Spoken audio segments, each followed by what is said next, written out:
Salut les joueurs! Salut les joueurs! Je suis en compagnie de Xavier. Alors Xavier, oui. Il y a un petit jeu là, on en a parlé, c'était hier soir, c'était sur le off. Oui. Et on discute, et tu as eu un tel entrain. Et puis en plus, ce concept, wow, des frissons. Ah, bref, je veux que tu reparles à tout le monde de ton jeu. Avec plaisir. Donc Allez. Je suis Xavier Catry, et j'ai publié plusieurs jeux, dont Caravane. Donc c'est celui-là qu'on parlait, Ouais. Caravane, qui est un jeu dur mais poétique, qui va amener des frissons, comme tu disais, quelque chose. Je peux pitcher un peu le jeu pour expliquer. Justement, pitcher un petit peu. Donc l'univers a peu d'importance mais doit être dur parce que finalement c'est ça qui va faire la différence. Donc c'est du dark fantasy poétique, je reviendrai là-dessus. Et donc dans un monde qui a mal tourné à cause d'un grand bouleversement, un grand changement. Et aujourd'hui les gens survivent uniquement. Ils survivent. Et les joueurs vont jouer des enfants en bas de l'échelle. C'est pas un simulateur d'enfance, c'est pas l'enjeu. Le but c'est d'être en bas de l'échelle et d'avoir subi l'univers. L'univers trop dur parce que les parents sont durs, parce que les hivers sont durs, parce qu'un voisin était cruel, parce que les frères et sœurs sont cruels. Et ces joueurs, un jour, ces enfants vont se retrouver dans une caravane avec que des enfants. Quelque chose qui n'est pas probable. La plus petite s'appelle Puce. Elle a 3 ans. Elle fait juste répéter la question qu'on lui pose. Elle est naïve. Elle croit que tout le monde est gentil. Le plus grand, il s'appelle Mickey. Il est un peu lourd quand même parce qu'il doit gérer 20 enfants. Mais finalement, c'est pas de sa faute. Et les joueurs, là, à l'intérieur, pour la première fois, ils se sentent bien. Et normalement, c'est pas viable dans cet univers. Et puis parfois, ces enfants, cette caravane qui se déplace avec plusieurs roulottes, va s'arrêter près d'un village, près d'un lieu. Et une sorcière va apparaître. Les enfants l'appellent la Mama. Et là, tout commence. Cette Mama qui fait peur. Elle vient sûrement à cause du grand chamboulement. Elle doit avoir quelque chose. Et elle va proposer des masques. J'en montre un, il y en a une dizaine. Et ces masques, quand les enfants les portent, ils vont se transformer en monstres. Mais en vrais monstres qui effraient les gens. Des chuchoteurs aux yeux du monde. Ces enfants qui étaient habitués à vivre en bas de l'échelle, maltraités, pour la première fois, ils se retrouvent en haut de l'échelle. Ils n'ont pas peur, ils sont très grands. Quand ils crient, les adultes ont mal, ont peur, les vides sautent. Mais là, maman va leur dire, maintenant que vous êtes mes chuchoteurs, allez dans ce village, trouvez un demandeur. Acceptez sa demande parce qu'il a besoin de vous, ou le village. Aidez-le, vraiment aidez-le. Mais à la fin, ramenez-moi le don à la hauteur de ce que vous avez fait. Et c'est là que le jeu va commencer, où ces enfants un peu naïfs, un peu maltraités, je prends souvent les mêmes noms, mais la petite Brindille, qui était la plus petite, qui se faisait un peu maltraiter par son frère, son grand frère, moqué. Maintenant, elle fait 2,50 m. Maintenant, quand elle parle, les adultes ont peur. Et donc, elle va pouvoir dire que jamais on va me parler comme ça. Toi, adulte, dis-moi qui a fait ça, je veux savoir. Elle va peut-être se faire un peu embobiner, parfois par des adultes, mais elle aura le choix. Donc le jeu, c'est vraiment des choix et les conséquences de ces choix. Est-ce qu'elle va craquer et puis elle va dire non mais j'ai des griffes, je vais te tuer. Mais là, le masque va se révéler à elle. Le masque va lui dire qu'il est très content d'avoir un nouveau porteur. Mais surtout, ne dis rien à la maman et choisis-moi la prochaine fois. Voilà un peu le pitch du jeu. Très dark fantasy. Voilà. Le dark fantasy est là pour appuyer l'injustice et les choix.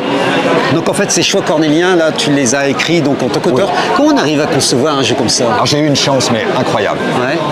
La Covid est passée par là. J'avais des idées maturées et je suis tombé sur un groupe de joueurs. Au début 5 joueurs, après 10 joueurs, mais qui étaient fans. Et ils m'ont challengé en fait. C'était et si? D'accord. Qu'est-ce qui se passe si jamais il y a 2 demandeurs? Qu'est-ce qui se passe si je reviens dans mon village? Et c'était vachement intéressant pour la réflexion, parce qu'il fallait aller plus loin. Qu'est-ce qui se passe si je me sauve avec le masque? Qu'est-ce qui va se passer? Qu'est-ce qui se passe si je veux attaquer la Mama? Et tout ça, on l'a joué. Et donc, après, ils m'ont dit, mais non, mais tu dois sortir les scénarios. Tu peux pas laisser le jeu comme ça. Donc après, j'ai bossé pour remettre en forme tous ces scénarios. Donc la campagne est très centrée sur les joueurs. D'accord. C'est vraiment, en fait, à pas les piéger méchamment, mais leur faire croire que, ça y est, j'ai compris. Ah non, maintenant tu arrives dans ton village, c'est toi qui vas faire la demande. Mais qu'est-ce que tu vas donner? Ta maman veut pas ta vie. ça va pas. Non, bah non. Voilà. Et on va jouer les conséquences de tout ça. Et en fait, moi, ce que j'ai compris sur ce jeu, c'est qu'en fait, on avait un jeu qui était pas forcément ancré dans un univers. Non. C'est vraiment dans la tête, c'est oui. les personnages que tu fais travailler. Ah oui, oui, oui. L'univers est prétexte à accentuer la dureté des choses. Voilà. C'est tout. Il est là que pour ça. Et concrètement, alors, donc on est sur un jeu narratif. Non, non, non. C'est moi, je suis un MJ à l'ancienne, à moitié, parce que j'aime bien Ah ouais. les mouvances, la forge, toutes ces choses-là. Donc c'est un jeu quand même qui a un scénario, un MJ, mais les scénarios et l'univers se prêtent à aller voir plus loin. La mécanique, elle existe, il y a des dés, il se passe des choses, mais moi j'adore que le game design, les règles servent la narration. Oui. Ou que la narration soit servie par le game design. Donc vraiment ça sert à quelque chose, sinon on l'enlève. Voilà. D'accord. Et donc par exemple, je pense à un truc où j'ai vraiment bossé, c'est la violence.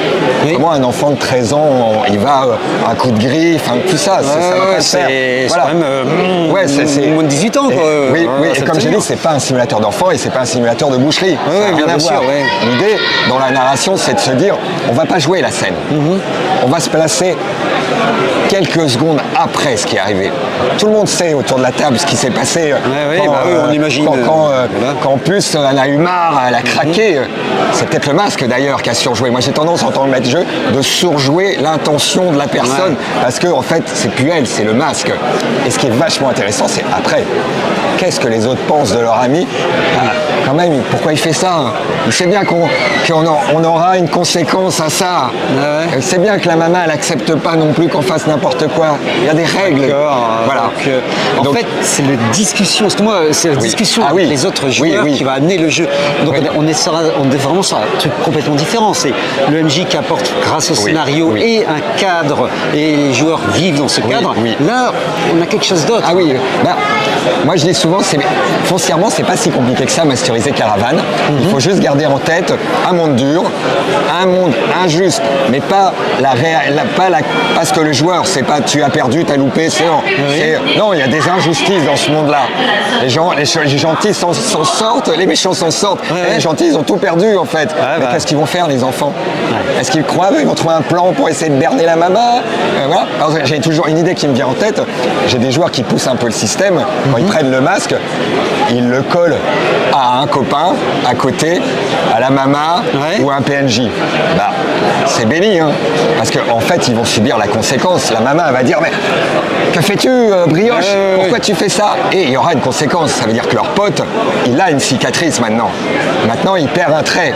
Et ce qui est intéressant, c'est la caméra se recule et je ne demande pas aux joueurs. Déjà, je demande aux autres, qu'est-ce que vous pensez de ce qu'il vient de faire? Qu'est-ce qu'il vient de faire? Qu'est-ce que vous pensez? Et après, je reviens à lui et je lui dis, tu viens de réaliser que tu as fait quelque chose de grave.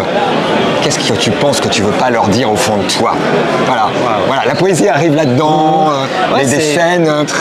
Alors il y a une carte X. Oui, il y a une carte X parce que des fois, il y a ça peut déranger. Mais finalement, ce jeu-là, la carte X, ça va te permettre de montrer du doigt qu'un des joueurs dit non, mais ça y est, c'est temps de passer à la conséquence. Voilà, on arrête. Moi, je suis plus dans ma zone de confort et je m'en fiche de. On sait tous à son imagination ce qui s'est passé. Mais je veux savoir quand les autres se retournent et dire mais pourquoi il a fait ça? Et la petite distension en jeu de groupe, c'est bien que celui qui est un peu trop violent, déjà le masque va vite le calmer en vrai en jeu, vraiment. Et il sent qu'il va avoir un problème parce que déjà il a plus ses amis qui vont l'aider et que personne va l'aider. Donc dans la mécanique, tout ça c'est prévu. Voilà. Et donc en fait le jeu concrètement se compose donc. Se compose de 3 choses, on va dire. Alors là c'est le storybook, c'est 10 histoires. 10 histoires qui vont monter crescendo, c'est un autre jeu. Et on va découvrir qu'est-ce qui se passe si on arrive retour au village. On revient dans son village. Qu'est-ce qui se passe, Kian et la zizanie? Pourquoi la maman elle a demandé de ramener cet enfant qu'un des joueurs connaît et qui réglait les problèmes dans son village qu'avec la violence? Maintenant il y a 2 camps dans la caravane, contre ou avec Kian. Ah ouais. Et l'idée, c'est de voir les prochains scénars, parce que lui, il attend qu'une chose, Kian, qu'on lui donne un masque. Et là, c'est qu'est-ce qu'on va faire de ça? Et pourquoi elle a accepté, la maman qui est censée être super, connaître tout? Non, il y a un problème. Il y a la fuite, je veux quitter la caravane. Je pars avec ou sans masque, je pars en étant chuchoteur, non chuchoteur. Qu'est-ce qui va se passer dans un monde où il n'y a pas d'espoir pour un enfant seul à l'extérieur? Très bien. Voilà, et un dernier scénar, notre futur s'écrit maintenant.